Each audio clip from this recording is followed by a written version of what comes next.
Assalamualaikum warahmatullahi wabarakatuh. Halo semuanya, jumpa lagi dengan saya Chow Sing Sing, kurator dari podcast horor Night Story.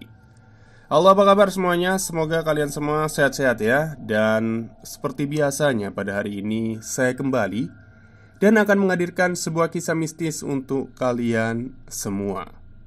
Kisah mistis kali ini saya datangkan dari treat horornya Mas Restuwira, yang menceritakan tentang seorang pemuda yang harus masuk ke keranda mayat selama 7 hari agar tidak diambil jiwanya oleh demit. Oke, daripada kita berlama-lama, mari kita simak ceritanya. Selamat sore teman-teman, kembali lagi dengan saya Wira untuk menghibur para pembaca di Twitter horor saya. Kali ini saya akan membawakan sebuah kisah asli dari salah satu narasumber saya yang bernama Suryo, asal Brebes. Cerita ini merupakan sebuah pengadaptasian sosial terhadap seorang pemuda yang didapati selalu dikejar-kejar oleh banyak makhluk halus. Banyak yang bilang bahwa pemuda itu bertahun-tahun lamanya selalu dikejar, bahkan dihantui secara terus-menerus. Motif yang dilakukannya sama halnya seperti kebanyakan orang yang pernah merasakan hal ini, yaitu masalah sopan santun terhadap alam yang perlu digarisbawahi. Maka dari itu, perlu adanya edukasi terkini terkait beberapa hal terhadap menghormati lingkungan, baik secara tampak maupun tak nampak. Karena manusia hidup berdampingan dengan makhluk lainnya, hanya saja berbeda dimensi ruang dan waktu. Narasumber tidak mau menyebutkan tahun kejadian itu. Namun bisa dipastikan kejadian itu bermula saat dia masih kecil, berusia 5 tahun.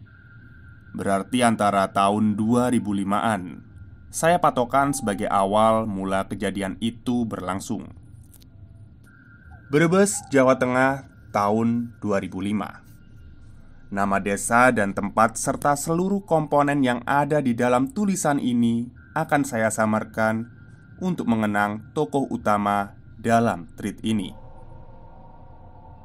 Joko namanya. Pemuda yang berprofesi sebagai tukang tebang pohon ini merupakan anak dari pasangan keluarga Wastari dan Cokro Minoto. Hal yang biasa ia lakukan di waktu sore adalah menebang pohon albasia yang memiliki nilai jual yang tidak kalah besar. Untuk menutupi kekurangannya, Joko biasa menebang pohon albasia milik peninggalan kakeknya. Keluarga Ibu Wastari dan Bapak Cokro Minoto memiliki sebuah peninggalan lahan yang cukup luas. Namun sayangnya, lahan itu berada di hutan. Hal inilah yang tidak memungkinkan dan menjadi pandangan utama terhadap keduanya untuk melakukan pekerjaan seberat itu, yaitu menebang pohon albasia yang batangnya lumayan besar. Setelah dipikirkan secara matang, akhirnya Ibu Wastari dan Bapak Cokro Minoto menyuruh anaknya, yaitu Joko, untuk melanjutkan pekerjaan itu karena merupakan amanah dari kedua orang tuanya. Joko menyetujui hal itu.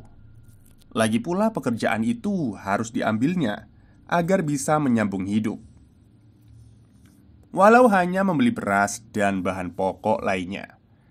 Akhirnya Joko berangkat menuju hutan belantara yang konon katanya sebagai sarang demit yang terkenal di daerah Brebes. Namun hal itu dipatahkannya secara cepat dalam hati dan pikirannya.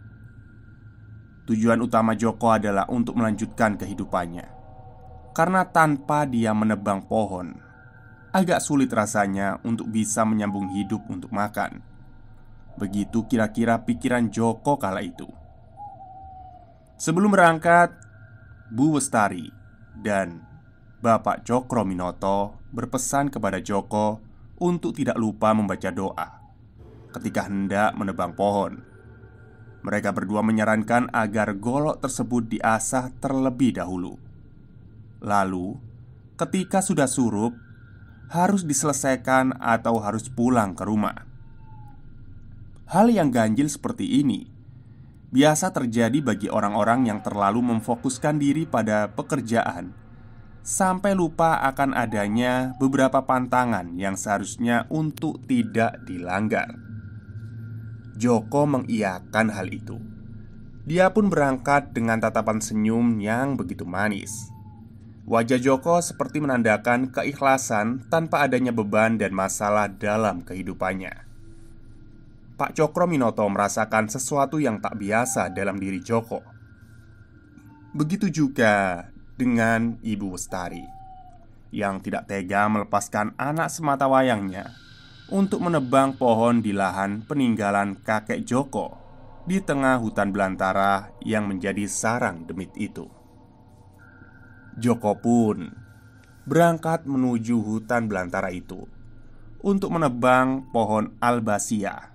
Selama dalam perjalanan, Joko selalu memperhatikan kanan kiri, depan belakang sekelilingnya, seperti ada yang memandanginya dari kejauhan. Namun dia tetap melanjutkan perjalanannya karena dia juga harus mengejar waktu. Seketika tiba di hutan tersebut, Joko mendengar sebuah percakapan dari bahasa kuno Jawa dari belak semak-semak. Percakapan itu seperti menandakan bahwa ada orang asing yang memasuki wilayah itu. Entah hanya perasaan Joko saja atau memang secara kebetulan sugestinya sedang kuat. Joko pun menebas semak-semak yang berada di sekelilingnya. Dan betapa terkejutnya Joko ketika melihat segerombolan bayangan hitam berlari secepat kilat. Dan Joko yakin itu bukanlah hewan hutan. Waduh, demite akeh. Aku kudu cepet iki. Joko mengetahui bahwa hutan itu adalah sarang demit. Karena itu dia mempercepat proses penebangan pohon albasia yang berada di hadapannya. Bentuknya besar. Bahkan Joko sendiri tidak yakin dengan golok seperti itu dia dapat menebang pohon seorang diri. Tanpa banyak bicara, Joko langsung menghujamkan goloknya ke arah pohon itu. Dia lupa untuk mengasah dan membaca doa terlebih dahulu. Hal inilah yang menjadi faktor utama Joko langsung dikerubungi oleh bangsa demit, walau tak terlihat oleh penglihatan Joko saat itu. Ketika golok itu menancap ke arah pohon, dengan seketika keluar darah yang deras. Joko kaget dan terjatuh di dekat pohon itu. Dia lupa bahwa hutan ini juga menyimpan para demit yang sangat banyak. Kok ono gede? Bukan hanya itu. Warga demit di hutan itu nampak marah sepertinya. Angin seketika langsung membesar. Suara gamelan terdengar di seluruh penjuru hutan tempat dia ingin menebang pohon albasia itu. Daun-daun berguguran seakan ingin menguburnya hidup-hidup. Pohon itu bergoyang-goyang ke kanan dan ke kiri, layaknya seperti orang sedang melambai-lambaikan tangan kepada orang asing yang baru saja mendatanginya. Suara gamelan itu makin keras di telinga Joko. Tak ada waktu lagi bagi Joko untuk menyelamatkan diri. Hari sudah surup. Mereka akan datang dengan cepat. Para demit itu. Hutan yang semula damai dan tentram kini berubah menjadi hutan ancaman bagi Joko. Pohon yang ingin ia tebang ditinggalkan begitu saja. Tidak peduli bagaimana dia akan makan untuk esok hari. Yang dipikirkannya saat itu hanyalah keselamatan dirinya. Denting suara gamelan mengganggu pendengaran Joko. Sesaat membuat kepala menjadi pusing dan tubuh semakin berat. Joko sadar bahwa dia telah melakukan kesalahan yang fatal dengan tidak membaca doa dan mengasah golok itu terlebih dahulu. Sebelum akhirnya menggoreskan batang ke pohon albasia dan akhirnya mengeluarkan banyak darah hingga membuat warga demit di sana terbangun dan mengejarnya secara bergerombolan. Dalam hatinya hanya ada satu keyakinan bahwa masalah ini akan cepat berlalu. Bacaan-bacaan yang ia hafal dilantunkannya dalam hati. Keringat dingin keluar deras dari sekujur tubuhnya. Joko terus berlari untuk menghindari kejaran mematikan dari penghuni hutan angker itu. Tepatnya ketika ia berhasil keluar dari hutan, Joko merasakan ada sesuatu yang menabraknya dari belakang. Joko pun jatuh tersungkur. Kepalanya membentur batu, menyebabkan dahinya mengeluarkan darah. Aduh, sirahku. Joko mengusap dahinya yang nampak basah oleh darah. Dia pikir itu adalah keringat. Namun, nampak jelas matanya terbelalak melihat gumpalan darah berwarna merah pekat membasahi kedua tangannya. Joko meringis kesakitan. Dia masih belum bisa menerima kepastian yang baru saja terjadi ke badannya. Joko memaksa tubuhnya untuk bangkit dan menutup lukanya dengan memotong sebagian kecil bajunya agar pendarahan di dahinya tidak keluar secara terus-menerus. Ketika Joko bangkit, dia mendengar suara hembusan nafas yang berat dari arah belakang. Lalu suara rintihan tawa wanita dan beberapa suara hewan liar beserta desisan ular yang sangat nampak jelas. Hatinya yang masih belum tenang, ada segerombolan sesuatu di belakangnya yang seperti sedang menantinya untuk bangkit, sedang menunggu dia untuk bergerak lagi. Kaki Joko bergetar hebat. Air matanya berjatuhan. Dia merasakan aura yang membunuh sangat kuat, seperti para hewan liar yang siap memangsa korbannya dari kejauhan. Ketika Joko melihat ke arah belakang tubuhnya, segerombolan demit dan penghuni hutan itu ternyata sedang berjejer memperhatikan Joko. Mereka memandangi Joko sambil menunggunya bergerak kembali. "Ngapunten, ngapunten," ucap Joko sambil menitikkan air matanya. Joko tak bisa berkutik lagi. Seluruh tubuhnya bergerak saat memandangi jajaran demit yang menatap tajam ke arahnya. Beberapa dari demit itu ingin mendekat ke arah Joko. Joko pun mundur secara perlahan. Nafasnya menjadi tidak beraturan dan tenggorokannya seperti terbakar. Dia tidak mampu mengucapkan sesuatu dari mulutnya. Untungnya, ketika beberapa demit itu ingin mendekat, suara lantunan azan bergema yang entah dari arah masjid mana. Demit itu mundur perlahan dan menghilang bersamaan dengan keluarnya gumpalan kabut yang mengitari sekitar hutan itu. Namun tetap saja Joko belum tenang. Raganya seperti sudah tercabik-cabik oleh demit itu. Jiwanya sudah direbut dan seketika langkah Joko menjadi tak beraturan. Joko terjatuh, tak sadarkan diri tepat saat surup memenuhi angkasa.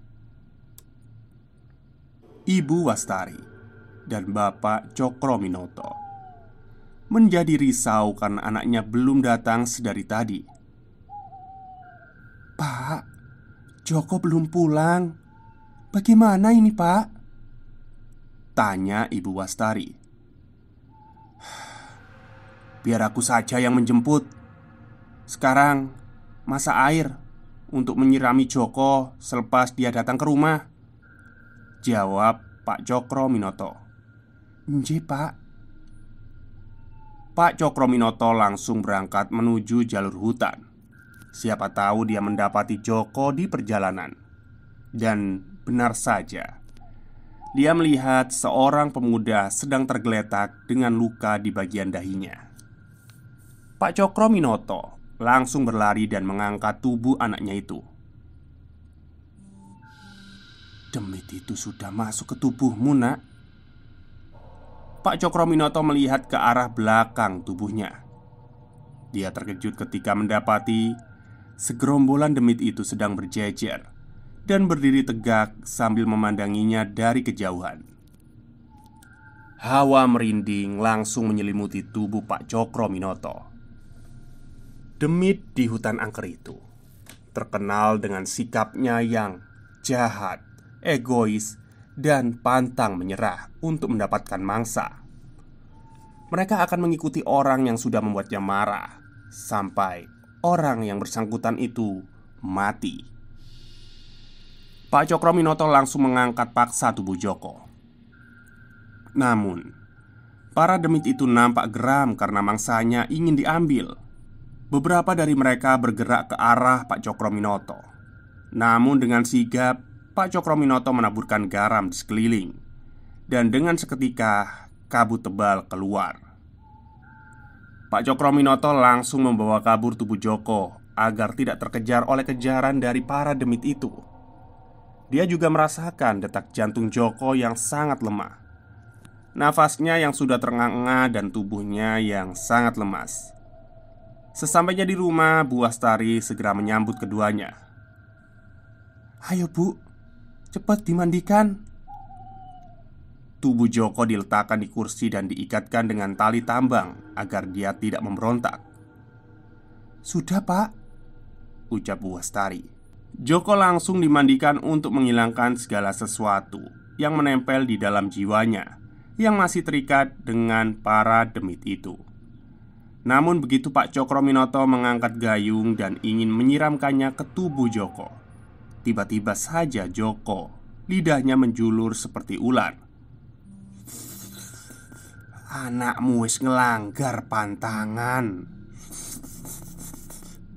ucap sosok itu yang merasuki tubuh Joko. "Dewi, lepaskan anak saya, Dewi," ucap Pak Cokrominoto.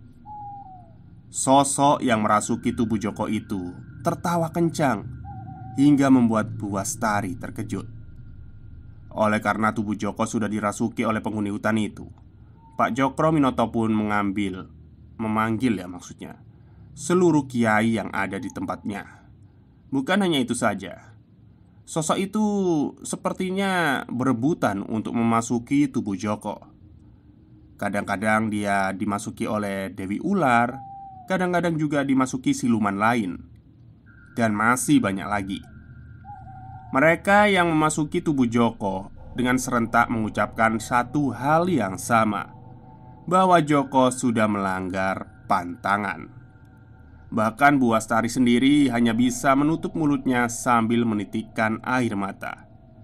Dia merasa paling bersalah karena telah menyuruh anak sematawayangnya itu untuk menebang pohon albasia di hutan angker itu. Pak Cokrominoto mengundang seluruh kiai itu untuk mengeluarkan seluruh demit yang berada di tubuh Joko. Pak Kiai yang mendatangi rumah Pak Cokrominoto terkejut ketika tubuh Joko telah dikelilingi oleh para demit itu secara bergantian. "Pak Kiai, bantu saya Pak, tolong anak saya," ucap Pak Cokrominoto. "Anakmu telah menghancurkan rumah mereka. Mereka sedang berada di sekeliling tubuh anakmu sekarang. Ini sulit Pak, sulit." Kira-kira ada 5 kiai yang siap mengusir para demit itu. Mereka melingkari tubuh Joko dan menggelar sajadah di setiap sudutnya. Lalu dengan bersamaan mereka membacakan ayat kursi untuk mengusir para demit itu. Sontak saja Joko yang masih menjadi wadah bagi para demit itu kepanasan. Mereka keluar dari tubuh Joko secara bergantian. Kadang bersuara seperti ular, lembu, anak kecil, wanita, bahkan kadang juga seperti auman harimau. Pokoknya banyak sekali. "Pak, segera mandikan Joko sekarang," teriak salah satu kiai itu. Pak Cokrominoto langsung mengambil ember yang berisi air hangat dan menyiramkannya ke tubuh Joko sambil membaca basmalah. "Mereka masih datang lagi," ucap kiai itu. Tubuh Joko sudah bersih dari para demit itu. Hanya saja para demit itu masih berada di sekeliling rumahnya. "Terus bagaimana Pak Kiai? agar mereka tidak mengganggu anak saya lagi?" tanya Pak Cokrominoto. "Tidurkan anakmu di keranda setiap hari. Itu akan membuat mereka kebingungan," ucap kiai itu. Malam itu juga Pak Cokrominoto langsung meminta bantuan pada para warga di sekitarnya untuk mengambil keranda mayit di masjid. Tujuannya adalah untuk mengelabui para demit itu, seolah-olah bahwa Joko telah meninggal dunia. Joko yang masih lemas dan belum sadarkan diri langsung dimasukkan ke dalam keranda mayit. "Ingat pesan saya, jangan sampai dia keluar dari keranda hingga hari ke-7, karena mereka masih berdatangan dan berada di sekeliling rumahmu," ucap Pak Kiai. Pak Cokrominoto pun mengangguk paham. Akhirnya para kiai itu mengajak kepada Pak Cokrominoto untuk berdoa bersama. Ya, tujuannya adalah untuk menghilangkan gangguan-gangguan dan menguatkan tubuh Joko yang berada di dalam keranda mayit itu. Setelah selesai berdoa, para kiai izin pamit dan berpesan jika ada sesuatu yang berbahaya, segera panggil mereka lagi. Di hari pertama ini Joko berada di keranda. Dia kaget bukan kepalang. Bu Astari yang melihat pergerakan Joko dan teriakan Joko langsung menghampirinya. "Bu, apaan ini, Bu?" teriak Joko. "Joko, sabar nak, sebentar saja. Ini permintaan para kiai agar kamu nggak dibawa sama demit-demit itu."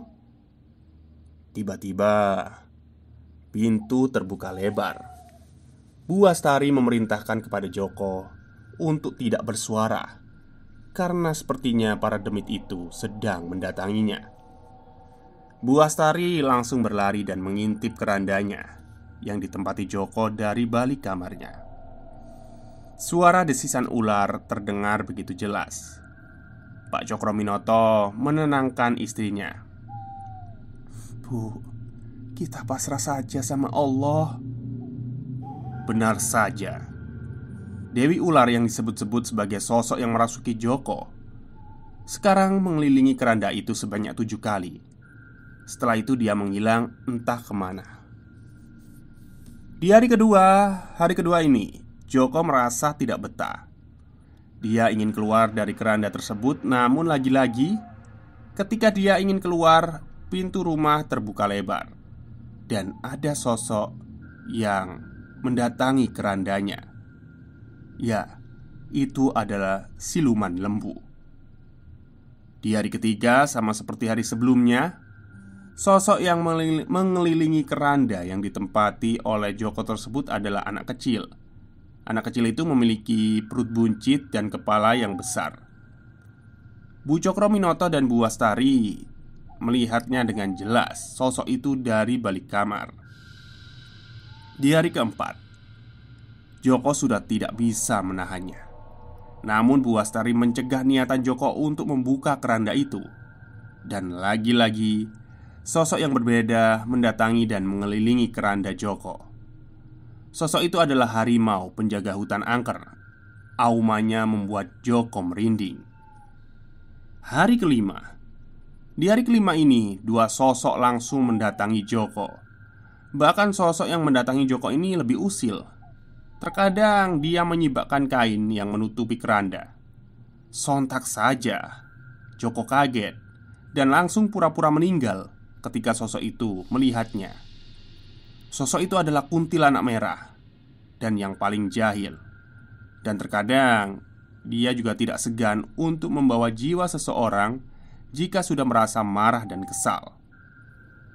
Hari ke-6, sosok yang terakhir adalah sosok yang lebih ditakuti dari yang lainnya. Sosok itu berwujud kakek-kakek dengan tongkat yang mampu menggetarkan seluruh ruangan. Aku tahu kamu belum meninggal. Ini peringatan buat kamu. Jangan sampai kamu mengganggu rumahku lagi." Setelah itu, kain yang menutupi keranda Joko terbang dan hanya menyisakan Joko yang sedang terlentang sambil meletakkan kedua tangannya di dada seperti orang yang sudah meninggal. Bu Astari dan Pak Cokrominoto langsung mengambil kain itu lagi dan segera menutupi keranda itu agar sosok yang lain tidak datang. Namun ternyata tak ada tanda-tanda kedatangan mereka lagi. Di hari ketujuh, di hari terakhir ini, seluruh demit mengelilingi Joko hingga tengah malam. Mereka menguji kesabaran Joko hingga akhirnya ketika waktu subuh, Bu Astari dan Pak Cokrominoto segera membangunkan tubuh Joko yang sudah lemas. Tubuhnya sudah kurus dan sangat lemah. Mereka berdua pun membawa Joko ke tempat kiai itu. Tujuannya adalah untuk mengobati dan pemulihan tubuh Joko. Kedatangan Pak Cokrominoto dan Bu Astari sambil membawa tubuh Joko menandakan akhir dari gangguan para demit itu. Kiai itu memberikan air doa yang fungsinya untuk memulihkan tubuh Joko. Joko pun dipaksa oleh Bu Astari untuk meminum air itu. Selepas meminum air pemberian kiai itu, tubuh Joko segar kembali. Dan kiai itu mengusap rambut Joko sambil berpesan, "Ingatlah, mereka itu sama seperti kita. Mereka hidup berdampingan."